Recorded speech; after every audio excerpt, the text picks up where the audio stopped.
সকলকে স্বাগতম জানাই ষ্টুডিঅ'ত মই জাহ্নবী লৈ আছো star cement presence time made big breaking এতিয়াৰ পৰা কোনো কাৰণতে ৰেচনৰ দোকানীয়ে আপোনালোকক বিনামূলীয়া চাউলৰ নামত ঠগিব নোৱাৰিব যদিহে কোনো ৰেচনৰ দোকানীয়ে ৰেচনৰ হিতাধিকাৰীসকলক বিনামূলীয়া যি চাউল বিতৰণ কৰা হয় সেই চাউল যদি পৰিমাণতকৈ কম দিছে যত 5 কেজি চাউল দিব লাগে তাত 5 কেজি চাউল দিয়া নাই 100 গ্ৰাম চাউল যদি আপোনাক কমকৈ দিছে তেন্তে আপুনি চিন্তা কৰিব আপুনি লগে লগে যোগান বিভাগক অভিযোগ দিয়ক মুঠৰ ওপৰত ৰেচনৰ দোকানীয়ে এনেদৰে কমকৈ চাউল দিলে বা ৰেচনৰ নামত বা বিনামূলীয়া চাউলৰ নামত আপোনালোকক ঠগিলে চৰকাৰে এতিয়া ৰেচন দোকানীৰ বিৰুদ্ধে গ্ৰহণ কৰিব কঠোৰ ব্যৱস্থা এই সন্দৰ্ভত মন্ত্ৰী ৰঞ্জিত দাসে কৰিছে বৃহৎ মন্তব্য লৈ আছো এই মুহূৰ্তৰ সবিশেষ আৰু star cement presence time made big breaking বিনামূলীয়া চাউলৰ নামত ৰেচনৰ দোকানীয়ে আপোনাক ঠগিব নোৱাৰিব ৰেচনৰ দোকানীয়ে এতিয়াৰ পৰা কোনো কাৰণতে ৰেচনৰ হিতাধিকাৰীসকলক ঠগিব নোৱাৰিব 5 কেজি চাউলে দিব লাগিব গ্ৰাহকক 5 কেজিতকৈ অকণমানো কম চাউল গ্ৰাহকক দিব নোৱাৰিব বিভিন্ন অঞ্চলত 5 কেজিৰ পৰিৱৰ্তে 4.5 কেজি চাউল দিয়াৰ অভিযোগ উত্থাপন হৈছে আৰু বিভিন্ন অঞ্চলত 5 কেজি পৰিৱৰ্তে কমকৈ চাউল দিয়া বুলি অভিযোগ উত্থাপন হৈছে সুলভ মূল্যৰ দোকানীয়ে এই কাম কৰিলে আপোনালোকে লগে লগে দিয়ক যোগান বিভাগক অভিযোগ কোনো কাৰণতে 4.5 কেজি চাউল নলব কোনো কাৰণতে 5 কেজিতকৈ কমকৈ আপুনি চাউল নলব যোগান বিভাগে এনে দোকানীৰ বিৰুদ্ধে লব ব্যৱস্থা আৰু যদিহে এনে কাম কৰে তেন্তে এনে যদি দোকানীয়ে কমকৈ চাউল দিয়ে যোগান বিভাগে এনে দোকানীৰ বিৰুদ্ধে কঠোৰ ব্যৱস্থা গ্ৰহণ কৰিব মন্ত্ৰী ৰঞ্জিত দাসে এই সন্দৰ্ভত এইদৰে বৃহৎ মন্তব্য কৰিছে বৃহৎ ঘোষণা কৰিছে গতিকে যিসকল ৰেচনৰ দোকানীয়ে এতিয়াৰ পৰা কোনো কাৰণতে কিন্তু কম পৰিমাণৰ চাউল দিব নোৱাৰিব কমকৈ চাউল দিব নোৱাৰিব যিহেতু এতিয়া দেখিবলৈ পোৱা গৈছে যে যিসকল ৰেচন কাৰ্ডৰ হিতাধিকাৰী আছে ৰেচন কাৰ্ডৰ হিতাধিকাৰীসকলে এই ৰেচন কাৰ্ডৰ অধীনত যিহেতু প্ৰতি মাহে বিনামূলীয়া চাউল লাভ কৰে আৰু অগ্ৰাধিকাৰপ্ৰাপ্ত পৰিয়ালক যিটো 5 কেজিকৈ চাউল বিতৰণ কৰা হয় তেনেস্থলত বিভিন্ন প্ৰান্তৰ পৰা বহু ৰেচনৰ হিতাধিকাৰীয়ে অভিযোগ উত্থাপন কৰিছে যে কিছু ৰেচনৰ দোকানীয়ে কিন্তু সঠিক পৰিমাণৰ চাউল নিদিয়ে যদি 5 কেজি চাউল আছে 5 কেজি চাউলতকৈ কমকৈ চাউল দিয়ে 4.5 কেজি চাউল দিয়ে বা 5 কেজি সম্পূৰ্ণৰূপে নিদিয়ে তাতকৈ অকণমান হ'লেও কমকৈ চাউল দিয়ে তেনেস্থলত এনে যিসমূহ অভিযোগ এনে অভিযোগৰ পিছত এতিয়া মন্ত্ৰী ৰঞ্জিত দাসে এইদৰে এতিয়া বৃহৎ সিদ্ধান্ত গ্ৰহণ কৰিছে বৃহৎ ঘোষণা কৰিছে গতিকে এতিয়াৰ পৰা যদিহে ৰেচনৰ কোনো দোকানীয়ে আপোনালোকক চাউল কমকৈ দিছে সঠিক পৰিমাণৰ চাউল দিয়া নাই তেন্তে লগে লগে যোগান বিভাগক অভিযোগ দিয়ক যোগান বিভাগে তেনে দোকানীৰ বিৰুদ্ধে কঠোৰ ব্যৱস্থা গ্ৰহণ কৰিব মুঠৰ ওপৰত এতিয়াৰ পৰা কোনো ৰেচনৰ দোকানীয়ে 5 কেজিতকৈ 100 গ্ৰাম কমকৈও চাউল দিব নোৱাৰিব যদিহে এনেদৰে কমকৈ চাউল দিয়ে কমকৈ চাউল দিলেই কিন্তু তেনে ৰেচনৰ দোকানীৰ বিৰুদ্ধে কঠোৰ ব্যৱস্থা গ্ৰহণ কৰিব চৰকাৰে যিহেতু ৰেচন কাৰ্ডৰ অধীনত ৰেচন কাৰ্ডৰ হিতাধিকাৰীসকলক প্ৰতি মাহে এইদৰে বিনামূলীয়া চাউল বিতৰণ কৰা হয় আৰু প্ৰতি মাহে 1 পৰা 10 তাৰিখলৈকে বিনামূলীয়া চাউল বিতৰণ কৰা হয় আৰু যিসকল ৰেচন কাৰ্ডৰ হিতাধিকাৰী আছে তেওঁলোকে যিহেতু প্ৰতি মাহে 1 পৰা 10 তাৰিখৰ ভিতৰত বিনামূলীয়া চাউল সংগ্ৰহ কৰে তেনেস্থলত ৰেচনৰ দোকানীসকলে যদিহে আপোনালোকক কমকৈ চাউল দিছে 5 কেজি চাউল দিয়া নাই যিটো অগ্ৰাধিকাৰপ্ৰাপ্ত পৰিয়ালে 5 কেজি চাউল লাভ কৰে গতিকে যদিহে আপোনাক 5 কেজি চাউল দিয়া নাই 5 কেজিতকৈ আপোনাক 100 গ্ৰাম কম চাউল দিছে আপুনি কিন্তু নল'ব আপুনি লগে লগে যোগান বিভাগক অভিযোগ দিব কিন্তু তেনে দোকানীৰ বিৰুদ্ধে যোগান বিভাগে কঠোৰ ব্যৱস্থা গ্ৰহণ কৰিব মুঠৰ ওপৰত আপোনাক সঠিক পৰিমাণৰ চাউল প্ৰতিগৰাকী ৰেচনৰ দোকানীয়ে দিবই লাগিব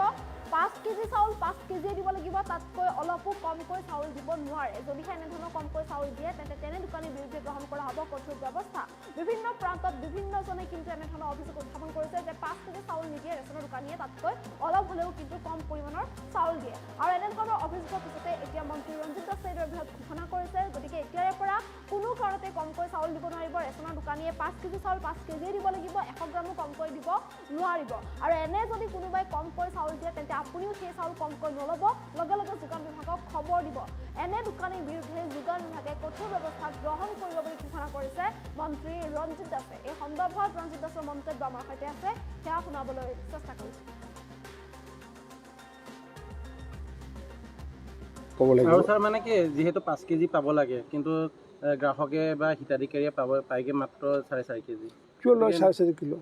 কাৰণ আজিকালি যিহেতু চুইচ টিপিলেহে ল'ব পাৰে তেওঁ যদি নোলোৱাকৈ থাকে আমি তেখেতক ধৰিম নহয় মানুহজনে কিয় লোৱা নাই 4.5 কিয় লয় তেখেতৰ দোষ আছে যোনে লয় তেখেতৰ দোষ আছে কাৰণ আমি যিহেতু এটা মেচিন চিষ্টেম কৰিছোঁ যদি সকলো মানুহে যদি নলয় যেতিয়া আমাৰ চাব ফুড এণ্ড চিভিল চাপ্লাই ক'ব যে আপোনাৰ 100টা পৰিয়ালৰ কাৰ্ড আছিলে কাৰণ আমি যিহেতু অন্ন সেৱাৰ দিন ঠিক কৰিছোঁ 1 পৰা 10 তাৰিখ 10 তাৰিখ যেতিয়া পাৰ হ'বগৈ তেতিয়া হাহাকাৰ লাগি যাব, তাক 11 তাৰিখে ধৰিব নহয় ফুড এণ্ড চিভিল ছাপ্লাই যে আপুনি 10 তাৰিখ পাৰ হৈ গ'ল, আপোনাৰ তাত কিয় চাউলখিনি লোৱা নাই। তেতিয়া ৰাইজে যদি সকলোৱে যদি যিমানবোৰ গ্ৰাহক আছে সকলোৱে যদি 4.5 কেজি যিসকলে দিয়ে তেওঁলোকৰ পৰা যদি নোলোৱাকৈ যদি থাকে অট'মেটিকলি ফচি যাব, তাত এনকুৱাৰী কৰাৰ কোনো প্ৰয়োজন নাই। নহয় ছাৰ, যিখিনি চাউল দিয়ে গ্ৰাহকক সেই চাউলখিনি যিখিনি বেয়া আহে সেইখিনি গ্ৰাহকৰ লগতে থাকে, কিন্তু ৰিটাৰ্ণ কোনো আমি দেখাই নাই। আৰু চাউল আপোনাৰ চাউল এনেকৈ আপুনি মোহাৰিলে গুৰি হৈ পিঠাগুৰি হৈ ইমান প্লাষ্টিক টাইপৰ চাউল আহে। নাই নাই